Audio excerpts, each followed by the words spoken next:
헌법학자이신 이인호 중앙대학교 법학전문대학원 교수님, 헌법학 전공이시죠. 전화로 연결할 텐데요. 네, 지금 연결됐다고 합니다. 헌법의 시각에서 보는 탄핵과 내란죄 논란에 대해서 입장을 밝히셨던 이인호 교수님 연결하겠습니다. 교수님 나오셨습니까? 예, 안녕하세요, 앵커님. 예. 지금 방금 윤석열 대통령께서 대국민 담화를 발표를 해주셨는데요. 예. 지난 9일에 교수님께서 헌법의 시각에서 보는 탄핵과 내란죄 논란 이 글을 공개를 했습니다. 지금 잠깐 화면에도 띄워놓겠습니다. 이 글에 보면 지난 3일 윤석열 대통령의 계엄 발동 이후 전국의 상황을 간략하게 정리하시면서 과거의 경험으로부터 교훈을 얻어야 된다. 순간의 격정이 박근혜 대통령의 탄핵소추와 파면 및 구속으로 이어져 국가적 혼란과 위기를 겪었던 2017년의 경험을 잊어서는 안 된다. 이렇게 그 내용을 주셨는데요. 이건 어떤 의미이신가요? 예, 이제 또다시 순간의 격정이 국가 사회를 혼란으로 몰아가고 있는 것으로 보입니다. 물론 대통령이 무리한 계엄 발동을 했다고 인정을 할 수는 있겠습니다. 오늘 담화 내용은 이유를 설명했습니다만은 야당은 이제 이것을 내란죄로 몰아가고 있습니다. 그러나 내란죄는 제가 보기에 실체가 없습니다. 그렇지만 내란 주장은 시민들을 격분하게 만듭니다. 지금 야당은 두 가지 언어 전술을 쓰고 있습니다. 하나는 언어를 혼란시키는 것입니다. 언어 혼란 전술이라고 할 수 있겠는데요. 언어가 혼란스러우면 생각이 정리가 되지 않습니다. 무엇이 옳고 그른지 판단이 어려워집니다. 판단이 어려울 때 보통의 시민은 목소리가 큰 쪽으로 쏠리게 됩니다. 특히 내란이라고 하는 단어는 애국심을 가진 시민들을 울컥하게 만들기에 충분합니다. 2017년에는 박근혜 대통령을 거대한 거짓으로 마녀로 만들어서 격정을 불러일으켰습니다. 이번에는 내란을 도구로 사용하고 있습니다. 또한 야당의 내란 주장은 모두를 겁먹게 만듭니다. 반대하면은 내란 동조자, 국가 반역자로 낙인을 찍습니다. 바로 이것이 두 번째 언어 전술인 침묵 강요 전술입니다. 말과 사상을 분위기로 통제하는 것이죠. 여기에 대해서 극렬 지지자들은 반대 목소리를 협박 등으로 실행해 놨습니다. 현재 이 언어 전술이 먹히고 있다고 생각됩니다. 검찰이나 경찰이나 이 법 집행기관들도 그렇고 일반 공무원들도 그런 것 같습니다. 심지어 많은 언론들도 반대로 행동하거나 말을 못하는 형국이라고 판단이 됩니다. 그러나 건강한 논의를 위해서는 반대 목소리도 왕성하게 있어야 합니다. 그래서 대립되는 사상과 의견 간에 균형이 이루어져야 합니다. 저는 제 의견이 정답이라고 말하지 않습니다. 그저 이런 반대 목소리도 있구나 하는 것을 알리고 싶은 것입니다. 찬성하고 반대하는 목소리가 균형 있게 표출되어야 주권자인 보통의 시민이 두려움 없이 자기 결정을 내릴 수 있습니다. 제가 보기에 이것이 건강한 민주주의라고 생각합니다. 예.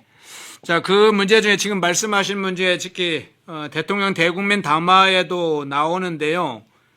대통령의 계엄 선포와 이 권한 행사가 내란죄에 해당하느냐 이 문제에 관해서 지금 증약이 제기되고 있는데 또 김영영 전 국방부 장관도 직권남용죄와 내란죄 혐의로 지금 구속돼 있는 상황이고 주요 계엄군 지휘관 관련해서도 지금 계엄 관련 이 내란죄로 관련해서 지금 형사처벌을 하겠다 이런 이제 지금 움직임들이 수사기관에서 많이 있지 않습니까? 예. 예. 그래서 지금 말씀드린 대로 대통령 계엄 선포와 권한 행사가 내란죄에 해당하느냐 내란죄가 형성 요건이 있을 텐데요. 내란죄가 이게 요건이 갖춰져 있는 건지 적용이 가능한지 그 부분은 어떻게 보세요? 예, 우선 이 논의를 하려면은 세 가지 헌법 쟁점을 구분해야 한다고 봅니다. 계엄 발동이 헌법상의 요건을 갖추지 못한 위헌적인 발동이냐 하는 문제이고요. 그래서 탄핵 소추의 요건을 충족하느냐 하는 문제인데, 그리고 내란죄가 성립하느냐 하는 문제, 이 세 가지 헌법 쟁점을 구분해서 이해해야 합니다. 이것들을 마구 섞어서 논의를 하니까 합리적인 논의가 진행되지 못하는 것이라고 보여집니다. 먼저 대통령의 계엄권 발동은 헌법의 요건을 충족하기 어려운 것으로 보입니다. 헌법은 전시, 사변 또는 이에 준하는 국가 비상 사태를 계엄의 발동 요건으로 규정하고 있습니다. 그 하위법인 계엄법에서는 사회 질서가 극도로 교란되어서 행정이나 사법 기능의 수행이 현저히 곤란한 경우를 비상계엄의 선포 요건으로 하고 있습니다. 아마도 대통령은 야당의 입법과 예산 폭주로 행정과 사법 기능 수행이 현저히 곤란한 상황이라고 판단했는지는 모르겠습니다. 이 판단 부분은 사실 고도의 정치적 판단이어서 저 같은 일반 시민이 판단하기는 쉽지는 않습니다. 그거는 나중에 이제 사법적인 판단이 이루어지겠습니다만은 또한 계엄군이 이 국회에 진입한 행위는 아마도 계엄 권한의 한계를 넘은 것이 아닌가 하는 그런 여지가 있습니다.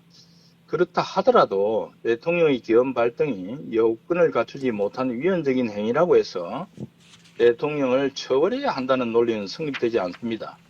계엄의 요건과 행사에 관한 일차적 판단은 권한을 가진 대통령의 몫입니다.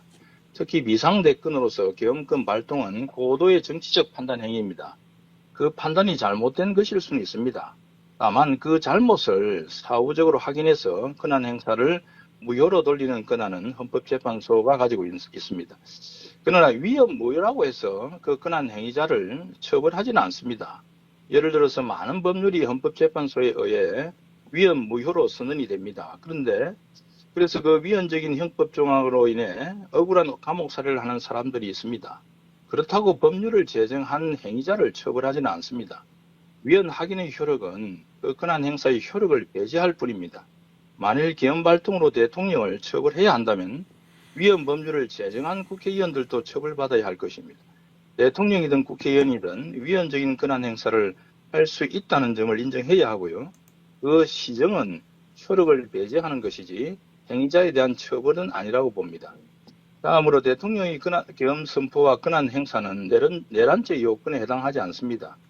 형법의 내란죄는 아시다시피 대한민국 영토의 전부 또는 일부에서 국가 권력을 배제하거나 그에 준해서 국군을 문란하게 할 목적으로 폭동을 일으킨 행위입니다. 대통령의 권한 행사에 위헌성이 있다고 하더라도 권한 행사를 폭동이라고 볼 수는 없습니다. 예를 들어서 시위를 진압하는 경찰이 혹여 경찰력을 위법하게 사용한다고 해서 경찰의 무력 사용을 폭동이라고 부르지 않습니다. 국회에서 진술한 특전 사령관이 국회의원을 끌어내라는 지시를 받았다고 말했는데 위정죄의 위험을 안고 한 말이기 때문에 신빙성이 있다고 하겠습니다. 다만 확인된 증거 자료는 아직 제시되지 않은 상태입니다. 아무튼 그 말이 사실이라면 분명히 잘못된 위법한 지시라고 저는 봅니다. 그 지시를 거부한 특전 사령관에게 책임을 물어서는 안 된다고 봅니다. 그렇지만 위법한 지시가 폭동에 해당한다고 보기는 어렵습니다. 또 내란죄의 폭동은 대한민국의 헌법 질서를 파괴하기 위한 목적을 가져야 합니다. 목적범에서 목적이라고 하는 것은 막연한 의도가 아닙니다. 범죄 행위를 통해 달성하고자 하는 명확한 결과를 말하는 것인데요. 이번에 대통령은 국회의 계엄 해제 요구를 헌법에 따라서 받아들였습니다. 그리고 계엄군은 계엄 해제 요구가 의결되고 10분 만에 국회에서 퇴각했습니다. 헌법 질서 파괴의 목적이 있다고 보기 어렵습니다. 이런 관점에서 볼 때 지금 검찰을 비롯한 법 집행기관들이 대통령을 내란 혐의 피의자로 입건하고 출국을 금지시키고 압수수색을 하는데 이거는 매우 성급한 판단입니다. 대통령의 정상적인 업무 수행을 심각하게 방해하는 위험한 조치입니다. 예, 그렇군요. 자, 그러면 다른 어떤 지금 말씀 주시는 이제 여러 가지 이인호 교수님께서 보시는 이 헌법적인 시각에서, 헌법의 시각에서 이제 이 내란죄 부분하고 계엄 선포와 관련된 부분을 좀 해석을 해주셨는데요. 자료를 보니까 그러니까 7월이죠. 올해 7월에 미 연방대법원에서 대통령의 공식적 행위를 형사 기소하는 것에 대해서 면책 특권을 인정하는 판결을 내린 바 있는데요. 미 연방대법원의 판결, 이 판결이 이번 비상계엄과 관련해서 시사하는 바는 무엇이라고 보시나요? 미국 연방대법원의 판결은 전 트럼프 대통령이 2020년에 대통령 선거 결과를 부정하고 번복하려는 여러 시도들을 했다는 혐의로 기소된 사건에서 내려진 것입니다. 아시다시피 트럼프의 열렬 지지자들이 물리력을 사용해서 연방의회 의사당을 진입하는 과정에서 폭력 사태가 발생했습니다. 그로 인해서 시위자와 경찰관 5명이 사망했고요. 140명이 부상을 입었습니다. 또한 당시 연방의회는 대선 결과를 인정하는 절차를 진행하고 있었습니다. 그래서 폭동으로 인해서 회의가 긴급 중단이 되었고 위원들이 대피를 해야 했습니다. 이후 트럼프는 내란 선동 혐의로 하원에서 탄핵 소추가 되었습니다. 그러나 상원에서 유죄가 부결되었습니다. 최종적으로 탄핵되지 않은 것이죠. 미국 230년의 역사에서 대통령이 탄핵되어 파면된 사례는 한 건도 없습니다. 이후에 바이든 행정부에서 트럼프를 같은 혐의로 기소해서 재판 진행 중에 대통령의 면책 특권을 주장하면서 기소를 기각해야 한다고 트럼프는 신청을 했고요. 이번 7월에 연방대법원은 6대3의 의견으로 대통령의 공식적 행위를 형사 기소하는 것에 대해서는 면책 특권을 인정해야 된다라고 하는 판결을 내렸습니다. 판결에서 연방대법원이 확인한 법리는 다음의 3가지 개념을 구분했습니다. 첫째, 하나는 대통령의 공식적 행위는 면책 특권의 대상이 된다는 것이고요. 비공식적 행위는 면책이 되지 않습니다. 대통령의 직무와 관련이 없는 그런 비공식적 행위는 면책의 대상이 안 된다고 분명히 말을 했고요. 다만 대통령의 공식적 행위 중에 또 다시 2개를 구분했습니다. 하나는 절대적 면책이 인정되는 행위가 있습니다. 대통령의 종국적이고 배타적인 헌법상의 권한 행사, 이것은 절대적 면책에 해당된다는 겁니다. 그 다음에 대통령이 직무와 관련된 기타 모든 공식적인 행위는 추정적 면책이다, 이렇게 법리를 전개했습니다. 추정적 면책이라는 뜻은 반대하는 측에서 추정을 깨뜨릴 수 있습니다. 그러니까 면책이 될 수도 있고 안 될 수도 있는 그런 것입니다. 그래서 이 3가지 개념을 구분해서 법리를 전개했는데요. 그러면 연방대법원이 왜 대통령이 면책되어야 하는지를 이렇게 설명했습니다. 대통령이 공식적인 행위를 이유로 대통령을 형사 기소하게 되면은 형사 기소는 그걸 통해서 증거를 찾는 것인데 그에 비할 수 없는 정부의 권한과 기능을 침해할 위험이 훨씬 더 크다는 겁니다. 만약 대통령이 잠재적 기소의 위험 아래서 자신의 직무 수행을 두려움 없이 공정하게 행사하는 것을 주저하게 된다면은 그것은 효과적인 정부 기능에 특별한 위험을 야기하는 것이다 라는 이유입니다. 이번 윤석열 대통령의 계엄 선포와 그 시행은 비록 그 판단이 잘못되었다고 하더라도 설령 헌법이 대통령에게만 부여한 비상대권입니다. 국가적 위기 상황에 대한 판단은 전적으로 대통령의 몫입니다. 그렇다면은 미 연방대법원의 법리에 비추어 보면은 절대적 면책 대상입니다. 물론 외국의 법리가 우리의 법리일 수는 없습니다. 물론 참조하는 것이죠. 우리의 법 집행기관들이 이 점을 깊이 고려해야 합니다. 자칫 국가 전체를 위험에 빠뜨리는 일을 해서는 안 된다고 생각됩니다. 예, 그렇군요. 그 내용을 보니까요. 요즘 이제 세간에도 그런 주장이 있습니다만 1980년 5.17 그 비상계엄이 내란죄로 처벌되지 않았습니까? 예. 그것과 비교해서 이번 비상계엄도 내란죄로 처벌되어야 된다, 이런 이제 그런 비슷한 논리로 주장하는 분들이 있는데 이 부분은 어떻게 보세요? 예, 그런 1980년에 5.17 비상계엄과 이에 어은 상황을 비교를 하는 주장들이 많습니다. 그러나 당시 계엄을 사실상 주도한 군인 세력은 대통령 신분이 아니었습니다. 그리고 당시의 계엄 시행 과정에서 무력이 행사되었고 많은 시민들이 희생되었습니다. 이 상황과 이번 대통령의 계엄 발동을 비교하는 것은 비교할 수 없는 것을 무리하게 섞어 넣는 겁니다. 언어를 혼란시키는 것이라고 봅니다.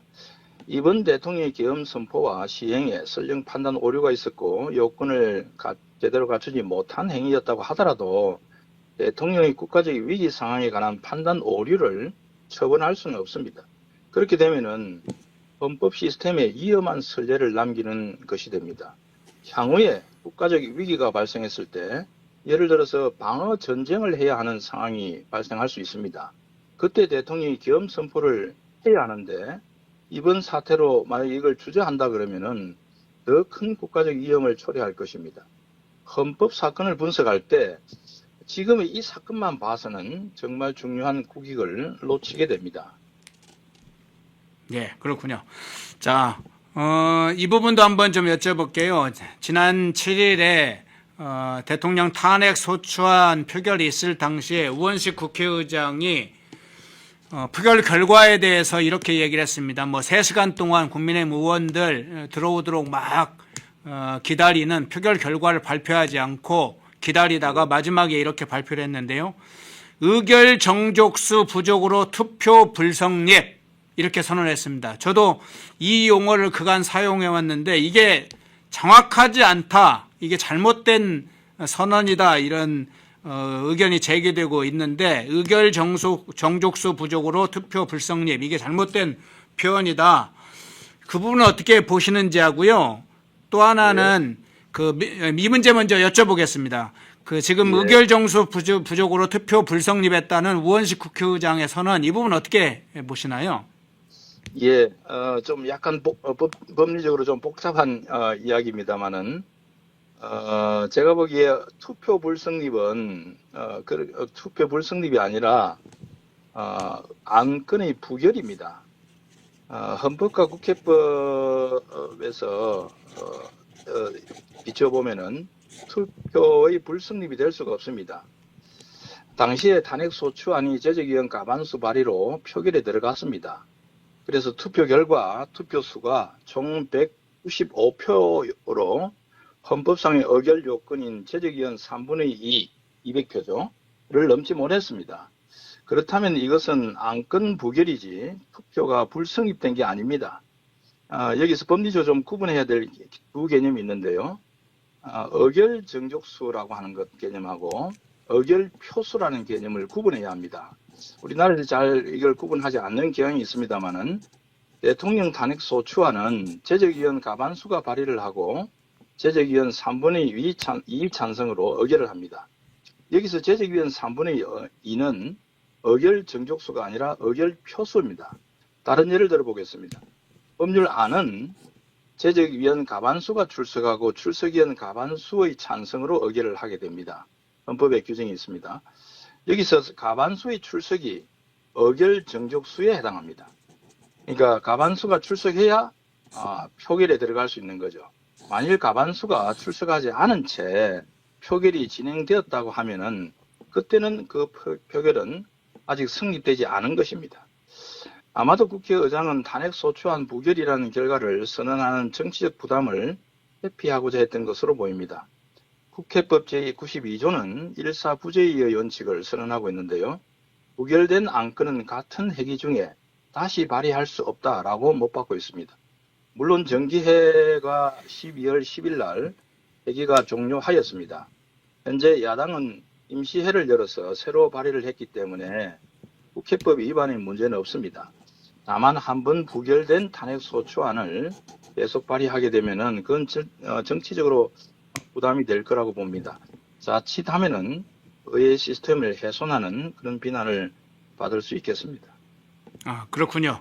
의결 정족수와 의결 표수에 대해서 사실 구별하지 않고 사용해 왔는데 그게 개념 자체가 다르고 성립 요건도 조금 다르군요. 그렇습니다. 그래서 예. 투표 불성립이 아니라 안건이 부결된 것이다. 예. 예, 그렇군요. 그런데 앞서 얘기 들은 것처럼 대통령 탄핵 소추안이 표결이 진행되어 있는 상황에서 사실상 표결하시는 사람들이 다 끝난 상태에서 국민의힘 의원들이 퇴장한 상황이 되니까 이 우원식 국회의장이 한 3시간 동안 이 표결 결과를 발표하지 않고 계속 기다리는 상황이 됐습니다. 이렇게 진행하는 것도 문제라고 생각되기도 하는데 여기에다가 지금 정기국회가 끝나고 계속 임시국회를 열어서 계속 탄핵 표결을 강행하겠다, 탄핵 소추안을 추진하겠다 지금 이렇게 민주당에서 밝히고 있고 우원식 국회의장도 추진하겠다는 건데 이게 국회를 이런 방식으로 운영하는 것에 더 어떻게 보세요?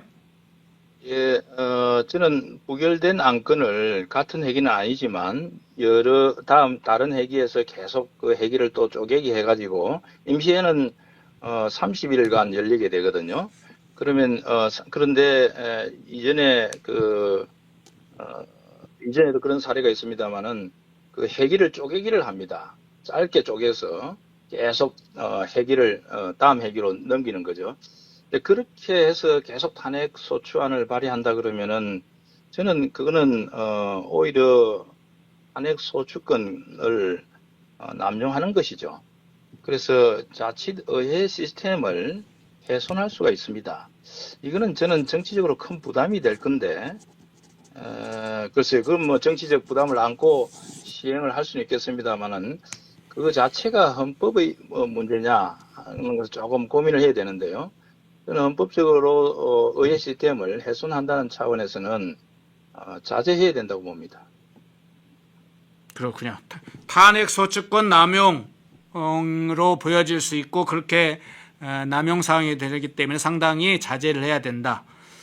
자, 그런데 이런 논란도 좀 있습니다. 대통령이 지난 7일에 그 담화 발표를 했을 때 전국 안정 방안을 우리 당이라고 표현을 했는데 이제 여당이겠죠.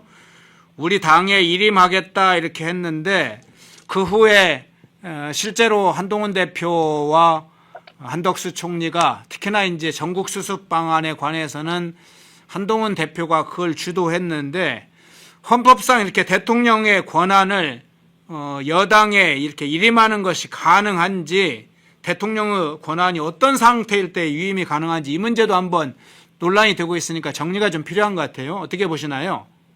예, 제가 그 대통령이 지난 7일 담화를 자세히 보면은 전국 안정 방안을 우리 당에 일임하겠다 이렇게 말을 했거든요. 예. 이거는 임기를 포함해서 수습 방안을 마련해 달라고 하는 취지로 읽어야 됩니다. 수습책을 일임한 것이지 국정 운영을 일임한 거나 또는 대통령 권한을 위임한 게 아닙니다. 헌법상 그럴 수도 없습니다. 현재 대통령은 권리나 유고 상태가 아닙니다. 현재 누구도 대통령의 권한을 대신할 수 없습니다. 그런데 여당 대표가 대통령 퇴진을 언급하고 대통령이 국정에 관여하지 않을 것이다 라고 밝히는 것은 이 불필요하게 또 다른 헌법 논란을 일으키는 실수라고 봅니다. 아, 그렇군요. 그러니까 수습책 당에서 어떻게 수습하면 좋겠는지 의견을 달라 그것을 위임하겠다 그런 것이지 국정 운영 권한이나 대통령 권한을 위임한 것이 아니다. 예. 예, 명확하게 구분이 좀 되네요. 집권 여당이니까 이런 상황에 대해서 수습책이 어떤 게 좋은지 대통령께 그 안을 좀 제안을 해달라. 그 부분은 이리 위임하겠다. 그런 것으로 해석을 했어야 된다. 이렇게 보시는군요. 그렇죠. 예. 예. 자, 그러면 전체적으로 지금 국면에서 대통령과 국민의힘, 야당이 이제 어떤 방향으로 이 지금과 같은 상황을 입장을 밝히고 수습하느냐가 중요할 것 같은데요. 오늘 대통령 대국민 담화도 마침 있었으니까요. 전체적으로 대통령도 그렇고 국민의힘도 그렇고 여기에 이제 야당까지 포함을 한다면 이 상황을 어떻게 수습하고 대처하고 어떤 방향으로 이것을 이끌어 가야 된다고 보시나요? 예, 저는 며칠 전부터 글을 쓸 때 대통령이 직접 나서서 사태를 수습해야 한다고 주장했습니다. 예. 주권자로부터 위임을 받은 대통령만이 이 사태를 수습할 수 있습니다. 제가 보기에 정신을 가다듬고 다시 판단력을 회복해야 한다고 보고요. 이번에 오늘 담화는 그런 맥락에 있다고 보여집니다. 퇴진이든 탄핵이든 아니면 돌파든 마지막까지 지도자로서 의연한 모습을 보여야 된다고 생각합니다. 한편으로 야당은 국민을 선동해서 정치 투쟁의 먹잇감으로 내몰아서는 안 됩니다. 대외적 신용도와 국민 경제를 생각해야 합니다. 야당 대표도 타협을 할 줄 아는, 그래서 국민을 안심시키는 지도자의 모습을 보인다 그러면은 또 다른 새로운 기회가 있을 수 있다고 생각됩니다. 아마도 지금 보통의 일반 시민이라면, 제가 국민이라는 단어를 쓰지 않습니다.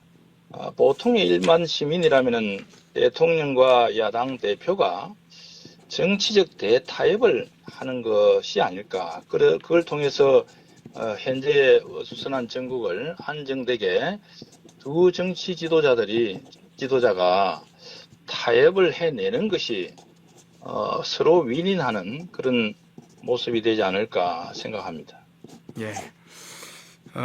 이인호 교수님, 예, 헌법학자로서 여러 고심이 많았을 텐데 이 시기에 헌법적인 차원에서 이런 내란죄 문제나 지금 탄핵 문제나 국가지도자 관련된 문제나 비상계엄 상황에서 발생했던 여러 가지 상황에 대한 논란, 이런 문제를 좀 잘 적시해 주셔서 고맙습니다. 예, 감사합니다. 이후에도 좀 중요한 논란의 사항들을 한 번씩 정리해서 발표를 해 주시면 좋겠습니다. 그렇게 기대하겠습니다. 예, 노력해 보겠습니다. 이인호 교수님 고맙습니다. 예, 감사합니다. 헌법학자인 이인호 중앙대학교 법학전문대학원 교수님 모시고 이번 사태, 탄핵과 내란죄, 그리고 미 연방대법원에서 지난 7월에 판결했던 면책특권 사항, 트럼프 대통령 당시에 있었던 사항들이 어떻게 면책되는지, 대통령의 행위는 고도의 통치행위, 정치행위이고 이번 비상계엄 관련된 사항은 일부 흠결이 있다 하더라도 그것이 형사처벌이 될 수 있는 건 아니다. 내란죄의 요건이 형성되지 않는다. 그런 부분을 쭉 정리해서 이야기를 해주셨네요. 인터넷 검색창에 펜앤마켓을 검색해주세요. 펜앤마켓은 펜앤드마이크 구독자분들을 위한 종합 쇼핑몰로 좋은 상품으로 온라인 최저가를 목표로 하는 마켓입니다. 많은 관심과 사랑 부탁드립니다.